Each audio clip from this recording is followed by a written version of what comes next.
എല്ലാവർക്കും നമസ്കാരം. ഇന്ന് നമ്മൾ സ്പെഷ്യലായിട്ട് ചെയ്യാൻ പോകുന്നത് ശർക്കര വരട്ടിയാണ്. അപ്പോൾ ശരിക്കും നമുക്ക് ഓണത്തിനും വിഷുവിനും അതുപോലെ തന്നെ സദ്യകൾക്കൊക്കെ ഒട്ടും ഒഴിച്ചുകൂടാൻ പറ്റാത്ത ഒരു ഐറ്റം തന്നെയാണ് നമ്മുടെ ശർക്കര വരട്ടി അല്ലെങ്കിൽ ശർക്കര ഉപ്പേരി. അപ്പോൾ ഇന്ന് എങ്ങനെ ഉണ്ടാക്കുന്നത് നമുക്കൊന്ന് നോക്കാം. അപ്പോൾ നമ്മുടെ ശർക്കര വരട്ടി ഉണ്ടാക്കാനായിട്ട് ഞാനിവിടെ 1/2 കിലോ നേന്ത്രക്കായ എടുത്തിട്ടുണ്ട്. നമ്മൾ ഈ ശർക്കര വരട്ടി ഉണ്ടാക്കാനായിട്ടും അതുപോലെ തന്നെ കായുപ്പേരി ഉണ്ടാക്കാനായിട്ട് എടുക്കുന്ന നേന്ത്രക്കായ എന്ന് പറയുമ്പോൾ നല്ല മൂത്ത ടൈപ്പ് നേന്ത്രക്കായ നോക്കി എടുക്കുക. പഴുത്ത് തുടങ്ങാൻ പാടില്ല. പഴുത്ത് തുടങ്ങി കഴിഞ്ഞാൽ നമ്മൾ ഈ ഉദ്ദേശിക്കുന്ന രീതിയിലൊന്നും കിട്ടില്ല. ശരിക്കും മൂത്ത നേന്ത്രക്കായ നോക്കി തന്നെ എടുക്കുക. എന്നിട്ട് അതിൻ്റെ തൊലിയൊക്കെ കളഞ്ഞ് കുറച്ച് മഞ്ഞൾ വെള്ളത്തിൽ ഇട്ട് വെച്ചേക്കുക. അപ്പോൾ അതിൻ്റെ കറ പോയി കിട്ടും. ഞാനിതിപ്പോൾ കുറച്ച് ടൈം മുമ്പ് എൻ്റെ തൊലിയൊക്കെ കളഞ്ഞിട്ട് മഞ്ഞൾ വെള്ളത്തിൽ ഇട്ടതാണ്. അതുകൊണ്ടാണ് അതിൻ്റെ കളർ ഇങ്ങനെ മഞ്ഞ കളറായിട്ടിരിക്കുന്നത്. ഇനി നമുക്കിതൊന്ന് ശർക്കര ഉപ്പേരിയുടെ സൈസിലൊന്ന് കട്ട് ചെയ്തെടുക്കാം. നമുക്ക് ഈ ശർക്കര ഉപ്പേരി കട്ട് ചെയ്യുന്ന രീതി എന്ന് പറയുമ്പോൾ ഒന്ന് സ്ട്രെയിറ്റ് ആയിട്ട് കട്ട് ചെയ്യാം, അതല്ലെങ്കിൽ ചരിച്ച് കട്ട് ചെയ്യാം. നമ്മളിതിപ്പോൾ സ്ട്രെയിറ്റ് ആയിട്ടാണ് കട്ട് ചെയ്യാൻ പോണത്. അപ്പോൾ കറക്റ്റ് സെൻറ്ററിൽ കട്ട് ചെയ്യാം. അതിനുശേഷം ഒരു 1/4 ഇഞ്ച് വലിപ്പത്തിൽ കട്ട് ചെയ്തെടുക്കുക.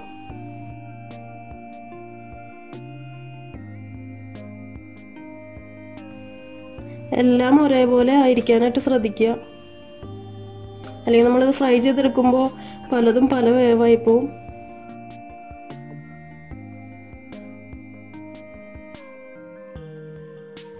ഈ കട്ട് ചെയ്തെടുത്തത് ഇപ്പം തന്നെ മഞ്ഞൾ വെള്ളത്തിൽ തന്നെ ഇട്ട് വെച്ചേക്കുക. അപ്പോൾ അതിൻ്റെ കറ ശരിക്കും പോകും.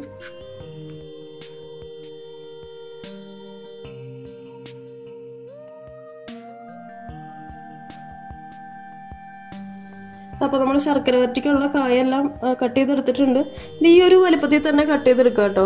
ഈ ഒരു 1/4 ഇഞ്ച് വലുപ്പത്തിൽ തന്നെ കട്ട് ചെയ്തെടുക്കുക. കാരണം ഇനി ഇനിയിപ്പോൾ നമ്മൾ ശർക്കരയും കൂടി കൂട്ടി ചെയ്ത് വരുമ്പോൾ അത്യാവശ്യത്തിന് വലുപ്പം ഉണ്ടാവും. അപ്പോൾ ഈ ഒരു വലുപ്പത്തിൽ തന്നെ കട്ട് ചെയ്തെടുത്താൽ മതി. അപ്പോൾ ഇത് 10 മിനിറ്റ് ഇതുപോലെ തന്നെ ഇരിക്കട്ടെ. മഞ്ഞൾ വെള്ളത്തിൽ തന്നെ ഇട്ട് വെച്ചാൽ മതി. 10 മിനിറ്റ് കഴിയുമ്പോഴത്തേനും ഇതിൻ്റെ കറയൊക്കെ ഒന്ന് മാറി കിട്ടും. ആ നേരം കൊണ്ട് നമുക്ക് ഇത് വറുത്തെടുക്കാനായിട്ടുള്ള എണ്ണ ചൂടാക്കാം. നമുക്ക് കായ വറുക്കാൻ ആവശ്യത്തിനുള്ള എണ്ണ ഒഴിച്ചു കൊടുക്കാം. നമ്മുടെ നാടൻ ഉപ്പേരി ആയതുകൊണ്ട് വെളിച്ചെണ്ണ തന്നെ എടുക്കാനായിട്ട് ശ്രദ്ധിക്കുക. ഞാനിതിപ്പോൾ 2-3 ബാച്ചായിട്ടാണ് വറുത്തെടുക്കുന്നത്. അപ്പോൾ ഇത് എണ്ണയിലേക്ക് ഇടുന്നതിന് മുമ്പ് തന്നെ ഈ വെള്ളമൊക്കെ നന്നായിട്ട് തുടച്ച് കളഞ്ഞതിന് ശേഷം എണ്ണയിലേക്ക് ഇടുക.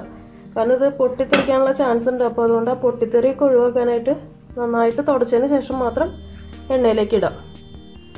ഇവിടെ എണ്ണ ചൂടായി വന്നിട്ടുണ്ട്. നമുക്കിനി ഇത് എണ്ണയിലേക്ക് ഇടാം.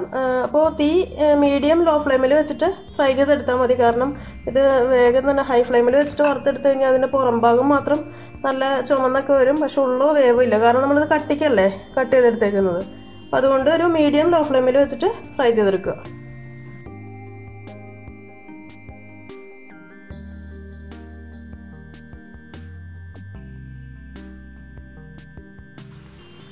ഇപ്പോൾ ഒരു 10-15 മിനിറ്റ് ഒക്കെ ആയിട്ടുണ്ട് കേട്ടോ.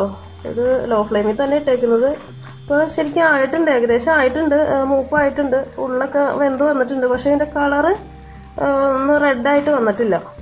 അപ്പോൾ അതുവരെ വെയിറ്റ് ചെയ്യാം. അപ്പോൾ കളറും കൂടെ വരുമ്പോഴാണ് കറക്റ്റ് അതിൻ്റെ നമ്മുടെ ശർക്കര ഉപ്പേരിയുടെ ഒരു ലുക്ക് വരുന്നത്.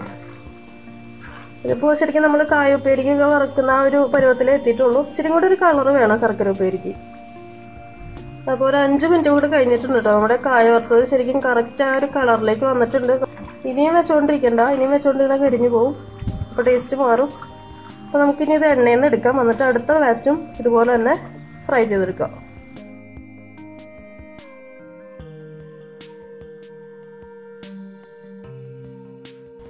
അങ്ങനെ നമ്മുടെ ലാസ്റ്റ് ബാച്ച് കായ വറുത്തതും റെഡി ആയിട്ടുണ്ട്. നമുക്കിനി ഇത് എണ്ണയിൽ നിന്ന് എടുക്കാം. അതുപോലെ തന്നെ ഇതൊന്ന് തണുക്കാനായിട്ട് വെക്കുക. ഈ ചൂടൊന്ന് ആറണം. അതിനുശേഷമാണ് നമുക്ക് ഇതിലേക്ക് ശർക്കര വരട്ടാൻ പറ്റുള്ളൂ. അങ്ങനെ നമ്മുടെ കായ വറുത്തത് നന്നായിട്ട് ചൂടാറി വന്നിട്ടുണ്ട്. ഇനിയിപ്പോൾ ഇതിലേക്കുള്ള ശർക്കരപ്പാനി ഉണ്ടാക്കണം. ഞാനിപ്പോൾ ഓൾറെഡി നേരത്തെ തന്നെ ശർക്കരപ്പാനി ഉണ്ടാക്കി വെച്ചിട്ടുണ്ട്. അതായത് 150 ഗ്രാം ശർക്കരയിൽ ഏകദേശം ഒരു 1/2 കപ്പിനടുത്ത് വെള്ളം ഒഴിച്ചിട്ട് നന്നായിട്ടൊന്ന് അലിയിപ്പിച്ചെടുക്കുക. എന്നിട്ട് അരിച്ചെടുക്കുക. കാരണം അരിച്ചെടുക്കാണ്ടിരുത്ത് കഴിഞ്ഞ് കഴിഞ്ഞാൽ ശർക്കരയിൽ കല്ലൊക്കെ ഉണ്ടാവാൻ ചാൻസ് ഉണ്ട്. അപ്പോൾ അതുകൊണ്ട് അരിച്ച് തന്നെ എടുക്കാൻ ശ്രദ്ധിക്കുക. പിന്നെ നമുക്കിതിലേക്ക് ചേർക്കാനായിട്ട് ഏലക്കാപ്പൊടി, ചുക്കുപൊടി, ജീരകപ്പൊടി വേണം. അപ്പോൾ അതിനായിട്ട് ഒരു ചെറിയ ബൗൾ എടുക്കുക. എന്നിട്ട് ആദ്യം തന്നെ ഈ പൊടികളൊക്കെ ഒന്ന് മിക്സ് ചെയ്ത് വെക്കുക. 1/4 ടീസ്പൂൺ ഏലക്ക പൊടിച്ചത്, അതുപോലെ തന്നെ 1/4 ടീസ്പൂൺ നല്ല ജീരകം പൊടിച്ചത്, 1/2 ടീസ്പൂൺ ചുക്ക് പൊടിച്ചത്. ഇതൊന്ന് മിക്സ് ചെയ്തെടുക്കുക. ഇതിലിപ്പോൾ ചുക്കുപൊടിയുടെ അളവാണ് കേട്ടോ കൂട്ടിയിട്ടേക്കുന്നത്. കാരണം നമ്മൾ ഈ ശർക്കര ഉപ്പേരിയൊക്കെ കഴിക്കുമ്പോൾ ചുക്കുപൊടിയുടെ ആ ഒരു ഫ്ലേവറാണ് മുന്നിട്ട് നിൽക്കുന്നത്. അപ്പോൾ അതുകൊണ്ടാണ് അത് കൂടുതലിട്ടത്. അപ്പോൾ ഇതിപ്പോൾ ഞാൻ 1.5 ടീസ്പൂണാണ് ഇട്ടത്. അത് നമ്മളിങ്ങനെ ഇട്ട് നോക്കിയിട്ട് ലാസ്റ്റ് ടേസ്റ്റ് ചെയ്ത് നോക്കുമ്പോൾ ഫ്ലേവർ കുറവാണെങ്കിൽ കുറച്ചും കൂടെ ചേർക്കുന്നതിൽ കുഴപ്പമൊന്നുമില്ല. അതിപ്പോൾ നമ്മൾ എടുക്കുന്ന ഈ ചുക്കുപൊടിയുടെ ഒരു എന്താ പറയുക ക്വാളിറ്റിയുടെ അനുസരിച്ചിട്ടായിരിക്കും. ചിലതൊക്കെ ക്വാളിറ്റി കുറവായിരിക്കും, അപ്പോൾ നമ്മൾ കൂടുതൽ ചേർക്കേണ്ടി വരും. ചിലത് നല്ലതായിരിക്കും, അപ്പോൾ കുറവ് ചേർത്താൽ മതി. അപ്പോൾ നിങ്ങൾ എടുക്കുന്ന ചുക്കുപൊടിയുടെ ആ ഒരു ഫ്ലേവറിൻ്റെ ഒക്കെ ആ ഒരു ഇതുപോലെ നിങ്ങൾ അഡ്ജസ്റ്റ് ചെയ്തിട്ട് കൊടുക്കുക. പിന്നെ നമുക്ക് ഇതിലേക്ക് ചേർക്കാനായിട്ട് അരിപ്പൊടി വേണം. വറുത്ത അരിപ്പൊടിയാണ് എടുക്കേണ്ടത്. ഇതിപ്പോൾ ഞാൻ ഒരു 1/4 കപ്പോളം എടുത്തിട്ടുണ്ട്. ഇത് ഇത്രയും തന്നെ ചേർക്കണം എന്നുണ്ടാവില്ല, നമുക്ക് ചേർത്ത് നോക്കിയിട്ട് അതിൻ്റെ അളവ് കറക്റ്റ് ഞാൻ പറഞ്ഞുതരാം. അതുപോലെ തന്നെ ഒരു 2 ടേബിൾ സ്പൂൺ പഞ്ചസാരയും കൂടെ നമുക്ക് ഇതിലേക്ക് വേണം. അപ്പോൾ നമുക്കിനി സമയം കളയണ്ട, നമുക്ക് ശർക്കര ഉപ്പേരി ഉണ്ടാക്കാനായിട്ട് തുടങ്ങാം. ഒരു പാനിലേക്ക് ശർക്കരപ്പാനി ഒഴിച്ച് കൊടുക്കുക. അതിൻ്റെ കൂടെ തന്നെ അതിലേക്ക് 2 ടേബിൾ സ്പൂൺ പഞ്ചസാരയും കൂടെ ചേർത്ത് കൊടുക്കുക. ഇനി സ്റ്റൗ ഓൺ ചെയ്യുക, എന്നിട്ട് ലോ ഫ്ലെയിമിൽ ഇടുക. എന്നിട്ട് ഈ ശർക്കരപ്പാനി ഒരു നൂൽപ്പരുവ് ആവുന്നവരെ ഒന്ന് വെയിറ്റ് ചെയ്യുക.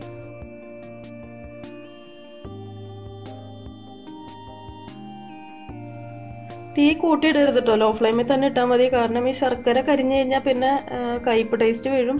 അതുകൊണ്ട് തീ ലോ ഫ്ലെയിമിൽ തന്നെ ഇടുക. അപ്പോൾ നമ്മുടെ ശർക്കരപ്പാനി ഒരു നൂൽപ്പരുവ് ആയിട്ടുണ്ട്. ഇതിങ്ങനെ നമുക്കിങ്ങനെ മിക്സ് ചെയ്ത് കൊടുക്കുമ്പോൾ തന്നെ അറിയാൻ പറ്റും, തിക്കായിട്ട് വരും. ഇതിപ്പോൾ ആയിട്ടുണ്ട്. ഇനിയിപ്പോൾ നമുക്ക് ഡൗട്ട് തീർക്കാൻ വേണ്ടിയിട്ട് വേണമെങ്കിൽ ഇങ്ങനെ എടുത്തിട്ട് ഇതുപോലെ ഒന്ന് ഒട്ടിച്ച് നോക്കുക. അതായത് ഇപ്പോൾ കാണുന്നുണ്ടല്ലോ, ഇതുപോലെ വരും. ഇനി നമുക്ക് സ്റ്റൗ ഒന്ന് ഓഫ് ചെയ്യാം. എന്നിട്ട് ഇതിലേക്ക് നമ്മൾ നേരത്തെ എടുത്ത് വെച്ചിരിക്കുന്ന പൊടികളുണ്ടല്ലോ, അതായത് ഏലക്കാപ്പൊടി, ചുക്കുപൊടി, ജീരകപ്പൊടി, അതിൻ്റെ പകുതി ഭാഗം ഇതിലേക്ക് ചേർത്ത് കൊടുക്കാം. അപ്പം നന്നായിട്ടൊന്ന് മിക്സ് ചെയ്തെടുക്കുക. ഈ ശർക്കര കരിഞ്ഞു പോകാണ്ടിരിക്കാനാണ് കേട്ടോ ഈ സ്റ്റൗ ഓഫ് ചെയ്തിടാൻ പറയുന്നത്, അല്ലെങ്കിൽ നമ്മൾ ഈ ഉദ്ദേശിച്ച പോലെ കിട്ടില്ല.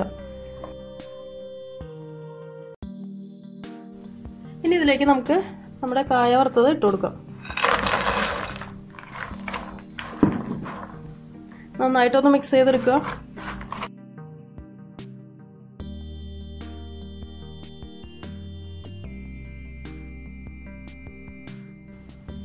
ഇനി സ്റ്റൗ വീണ്ടും ഒന്ന് ഓൺ ചെയ്യുക. എന്നിട്ട് ലോ ഫ്ലെയിമിൽ തന്നെ വെക്കുക.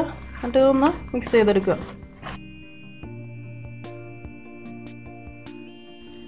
ഇനി നമുക്കിതിലേക്ക് ബാക്കിയിരിക്കുന്ന ചുക്കുപൊടി, ഏലക്കാപ്പൊടി, ജീരകപ്പൊടിയും കൂടെ ചേർത്ത് കൊടുക്കാം.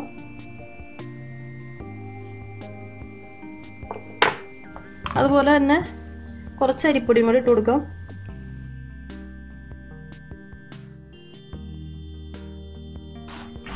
ഇനി നമുക്ക് സ്റ്റൗ ഓഫ് ചെയ്യാം കേട്ടോ, കാരണം ഈ ഒരു പാനിൻ്റെ ചൂട് കൊണ്ട് തന്നെ ഡ്രൈ ആയിട്ട് കിട്ടിക്കോളും. ബാക്കിയിരിക്കുന്ന അരിപ്പൊടിയും കൂടി ഇടുക കേട്ടോ. അപ്പോൾ നമുക്ക് ശരിക്കും 1/4 കപ്പ് അരിപ്പൊടി ഇതിലേക്ക് ചേർത്ത് കൊടുക്കണം.